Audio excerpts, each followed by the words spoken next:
Okay, so we're going to start with foam rolling, the technique, and I'm going to demonstrate all of the major muscles of the body in one session.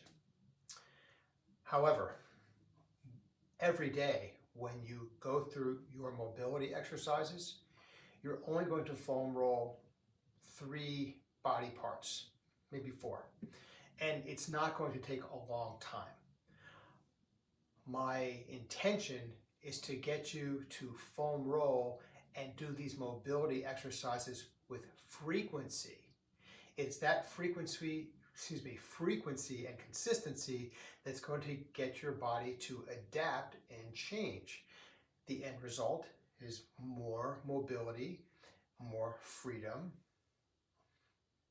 With more mobility and freedom, a lot of good things happen. All right, so let me quick review. These are the basic 2 types of foam rollers that I would recommend. These are made by a company called OPTP, and what I have done is I provided a link below where you can pick up one of these. It's a link directly to Amazon, just to save you the homework of looking. And the difference is, well, this one's dark blue and this one's light blue, but there's some subtleties that you can't see. Okay, they're both 36 inches long and they're both 6 inches in diameter. But when I take this one and I squeeze it, I can press my fingers into it. And when I try to bend it, it has some real give to it. When you lie on this with all of your body weight, the foam presses into your muscles. This softer version is going to be a little more comfortable. This one is more dense, and when I try to bend it, it has very little to no flexibility at all. It has always been commonly shared that the firmer or harder the foam roller is, the better it is. I'm going to say maybe. I think if it's comfortable and doesn't cause you a lot of pain, you're going to do it. And if it causes you pain, you're going to do it, but there's that part of your brain that's going to be saying foam roll, unconscious part of your brain that's going to say foam rolling equals pain. I don't like it, and you're not going to do it. No matter what I say or what argument I give you for how beneficial it is. So let's go with comfort, okay? Start soft and progress to firm.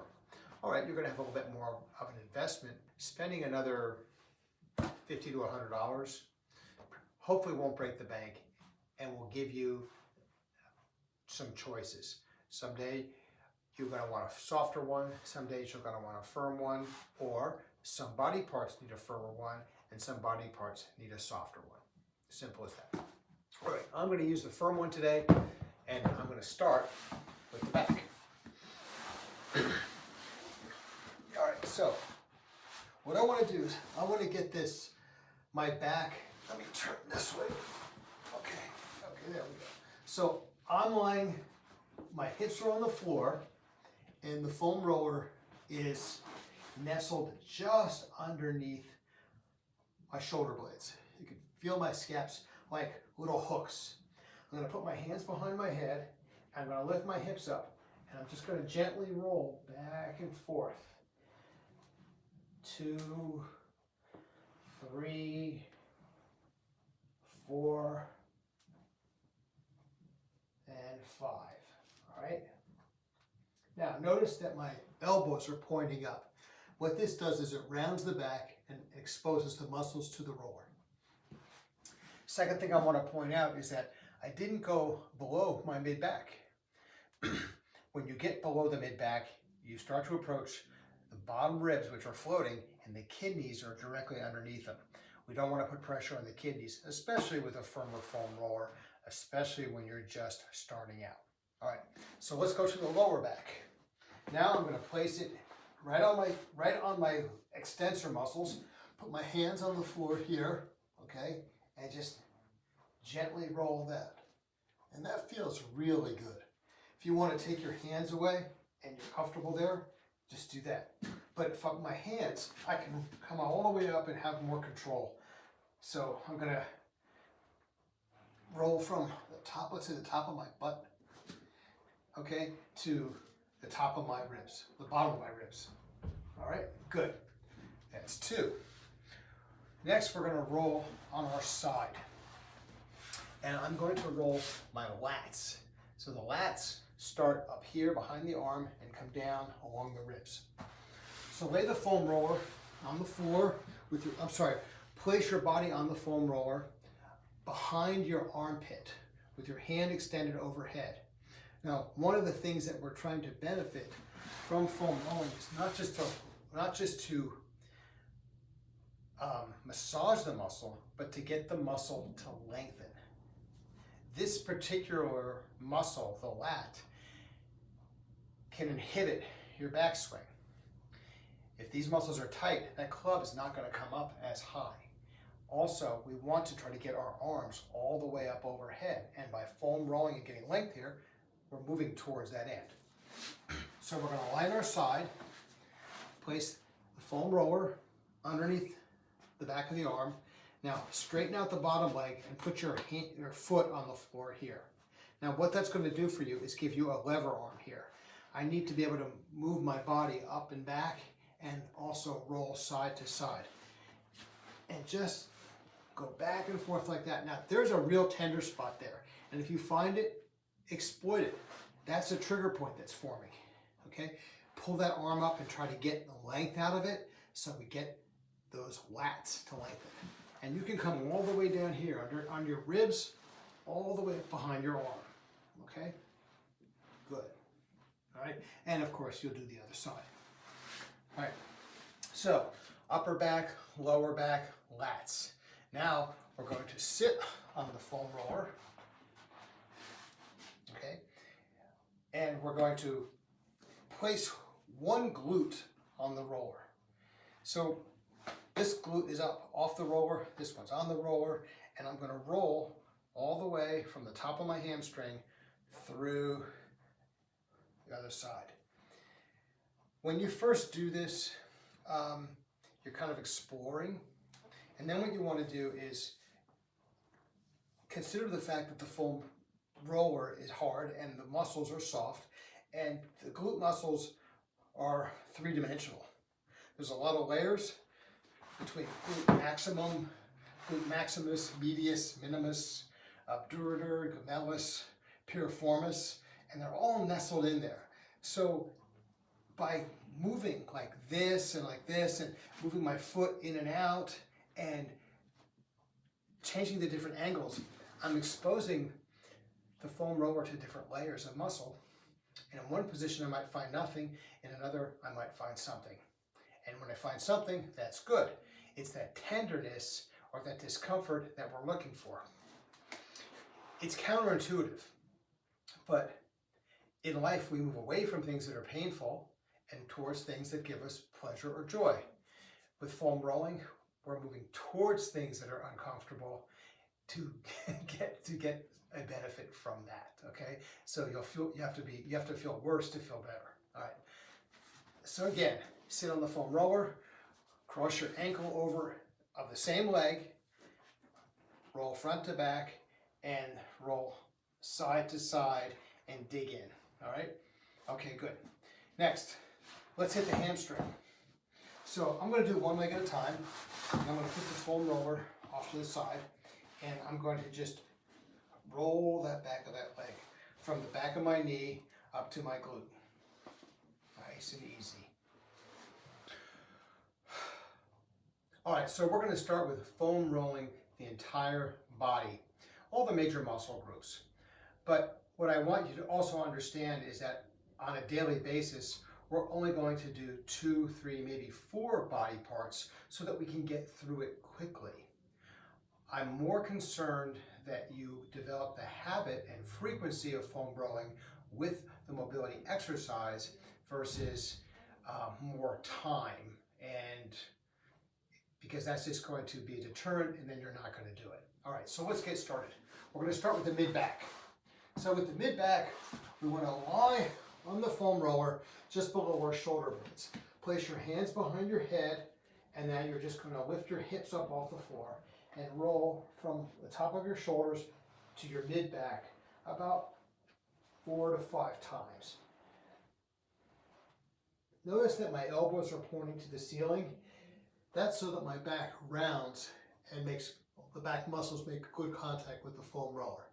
All right, next, let's do the low back. With the low back, we want to protect the kidneys. So I'm going to place my hands on the floor behind the foam roller, get my feet square, my hips are still on the floor, then I'm going to lift my hips and roll from, let's say, the top of my butt, right, to the bottom of my ribs. And that should feel really good, nice and easy. All right, again, about 4 or 5 times. Now we're going to hit the lat muscles. Lat muscles run from the back of your arm down your ribs. So lie on the foam roller, put your bottom leg out straight, cross your top leg, and get your foot on the floor. You can place your other hand on the floor here or on the roller, and the idea is to move this way and also this way. Now, don't be face down here. It shouldn't be in your armpit. Your armpit should be open. Pull the arm up as high as you can to get length. This particular muscle group correlates a lot with the backswing. When I'm swinging this way, bringing that club up, those tight muscles are going to inhibit my ability to get my arms up in the air. What will happen is you'll go so far and the arms will bend too soon, or you'll lose power, or you'll lose control. By lengthening the lats, we start to turn the age clock back and get just enough height there to make a difference. I'm not going to go into the swing mechanics. That's between you and your golf pro. My job is to give your golf pro enough to work with. All right? All right. So, real quick again, I'll do the other side. Lie on your side, stack your hips, stack your shoulders, put your bottom leg out straight, top leg is on the floor, back of the arm is on the roller, okay? And you're going to then push and pull up and back gently. Roll open and roll front to back. If you find a tender spot, that's that trigger point, dig in a little bit and try to break up that adhesion, okay? All right, next. Let's go to the glutes. So you got 2 of them. So you're going to sit on the foam roller, sit on one glute, and you're going to roll from your waist all the way over to the top of your thigh. Do that a couple of times and then cross the same leg at the ankle over the knee. What this does is this opens up a lot of the layers of muscle and exposes it to the foam roller. You can also rotate in and back. Remember, some of this is exploratory. If you did just one position, you might not feel anything. Move a little bit that way, you find something. It's the something that we're looking for. Okay? And of course, we'll do the other glute. All right, next we're going to do the legs. So with the longer foam roller, I'm going to place the end of it in the center of my body. And then I'm going to start up at my hip like this. Let me do this leg so it's on this side. Okay? All right, so I'm in a commando position.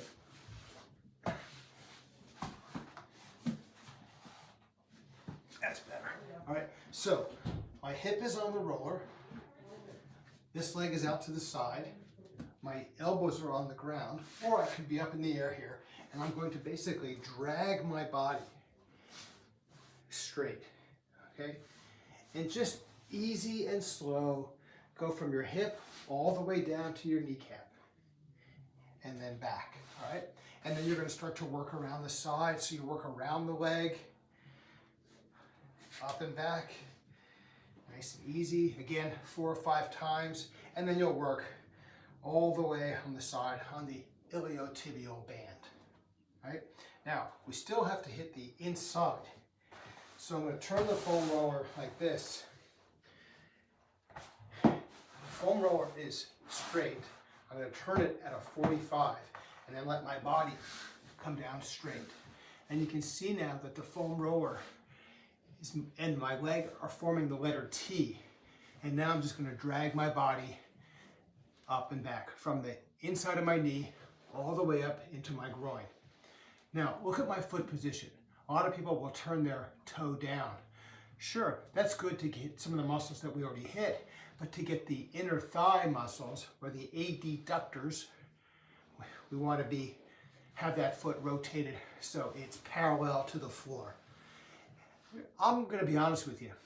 There's some really tender spots here. So this is where your arms and your other leg can lift your body up so that you don't have so much downward pressure. Okay? All right, good. Next, we're going to go to the calves. So you can place both legs on the roller like this. Lift your hips up and roll just like that. Okay. You can place both calves on the roller, lift your hips up and roll just like that. You may have to put your hips down and go to another position and then pick your hips up again and roll a little bit. And that's fine. I think what you're going to experience is that lifting your hips up in this position is very taxing on your shoulders and your arms. I'll get back to that in a minute.